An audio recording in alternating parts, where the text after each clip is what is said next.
Et voilà, c'est devenu malheureusement, Jean-Christophe Couvi, je rappelle que vous êtes secrétaire national unité SGP, c'est une zone qui est devenue tristement connue pour son insécurité, et ça c'est hors de France, c'est-à-dire, et on les a entendus, les témoignages des touristes qui disent, mais moi quand je viens sur le Champ de Mars, la question qu'on se pose c'est, qu'est-ce que vous pouvez faire à ce jour, Jean-Christophe ?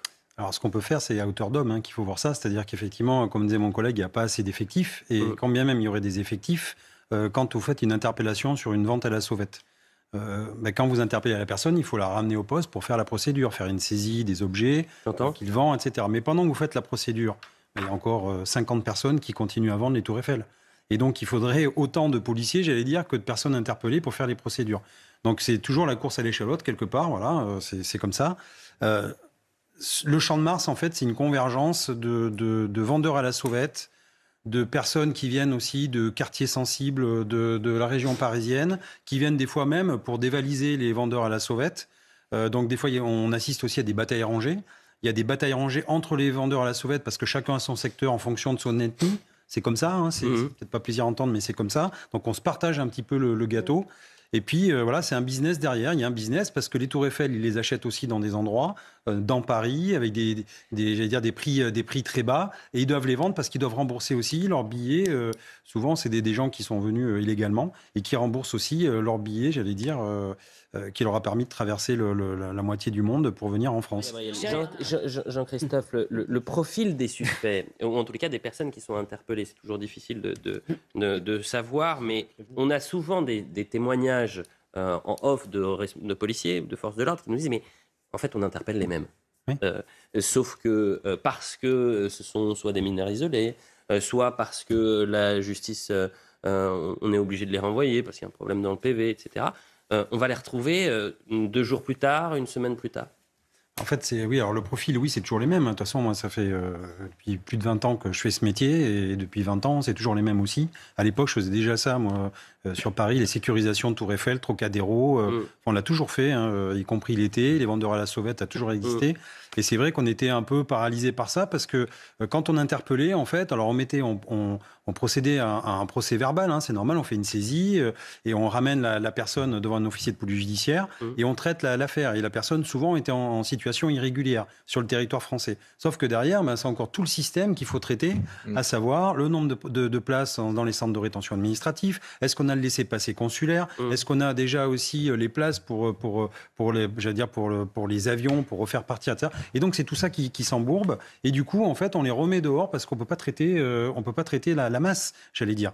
Mais ce qu'il faut savoir, et c'est dans les années 80, les Américains qui avaient sorti la théorie de la vitre brisée.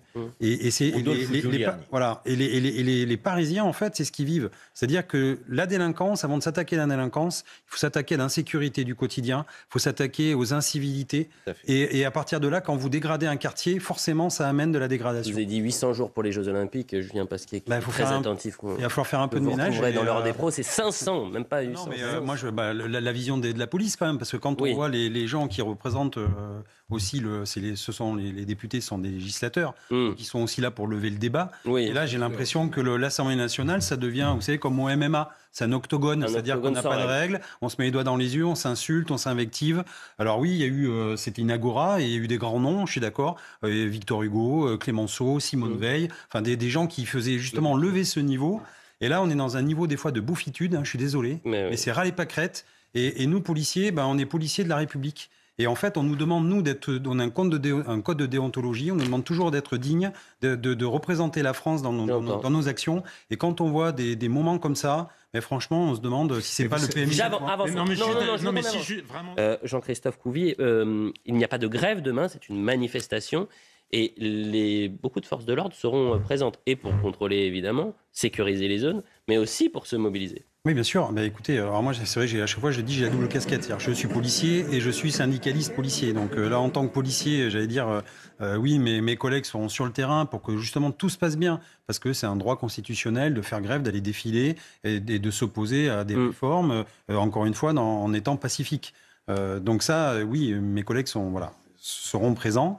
Et du côté des manifestants, dont je ferai partie aussi, je dois dire qu'en fait, c'est ce que je regarde, c'est que justement, en observant, c'est la mobilisation dans toute la France. C'est pas que Paris, en fait. Oui. On voit que c'est vraiment partout, que ça mobilise C'est les incroyable. gens. Mais il faut la laisser, cette carte, d'ailleurs. Je sais pas pourquoi on la met pas. Opposition avec ce qui se passe à l'Assemblée Mais c'est nationale. dingue. Il y a des villes ou des villages où il n'y a jamais eu de manifestation, il va y avoir. Il va y avoir. Et donc, les syndicats sont capables de mettre 2 millions de personnes dans la rue, pendant que les partis politiques, comme la LFI, la semaine dernière, où il y a mais ils sont en train de perdre toute crédibilité. Mais non, mais parce que là, regardez. Les gens se prennent en main. Moi, j'ai le souvenir. Parce qu'il y a eu des images extrêmement choquantes sur ces dernières manifestations.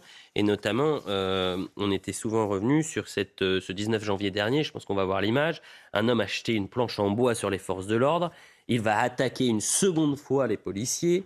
Vous avez une contre-offensive, entre guillemets, des policiers. On découvre l'image. L'individu a 19 ans. Il devait être jugé en comparution immédiate le 21 janvier dernier. Et le procès, il est renvoyé le 8 février. Bon, il avait un contrôle judiciaire. Son contrôle, il a été assoupli. Mais une fois que vous avez dit ça, vous pensez que tous les dangereux vous avez oublié de dire, c'est qu'il y a un deuxième report le 8 février qui est en octobre. Oui. Vous ne l'avez pas dit. Mais ça, je l'ai pas dit. Ça veut dire qu'il a été 2 fois. Ah oui, c'est vrai, c'est en octobre. Deux fois reporté. Donc en octobre. 9 mois plus tard, c'est une gestation. Mais donc en fait, c'est... Alors, Jean-Christophe, qui vient flagrant délit. Mais vous êtes... Mais oui, mais imaginez... Et donc vous pensez quoi, là? Mais moi, je pense que mes collègues se disent sur le terrain, ils se disent, écoutez, nous, on se fait lancer des objets, on se fait taper dessus, on interpelle. Alors là, c'est propre, hein, c'est interpellé, c'est nickel, voilà. C'est un flag. Voilà, c'est un flag terminé. Encore une fois, on le présente. Et là, il y a tout un système judiciaire qui fait que la personne, en fait, elle n'est pas jugée concomitamment aux faits. Et c'est comme quand on punit un enfant, on ne le punit pas 3 jours, 5 jours, 10 jours plus tard, on le punit dans l'instant. Alors oui, c'est vrai qu'on a le souci d'avoir un procès équitable, ça je suis d'accord, mais on peut aussi le préparer équitablement, mais là, enfin, je veux dire, les faits sont flagrants. Il n'y a rien à dire, il n'y a même pas... Voilà, on est pris la main au collet et terminé. Mais et il a 19 ans. Il va faire quoi dans 10 ans Sachez qu'en tous les cas, 80, je crois, 7% des Français, enfin en tout cas, il y a plus de 8 Français sur 10 qui veulent plus de fermeté à l'égard des délinquants qui sont violents contre les policiers et de la prison automatique. 86% des peines de prison ferme et automatique.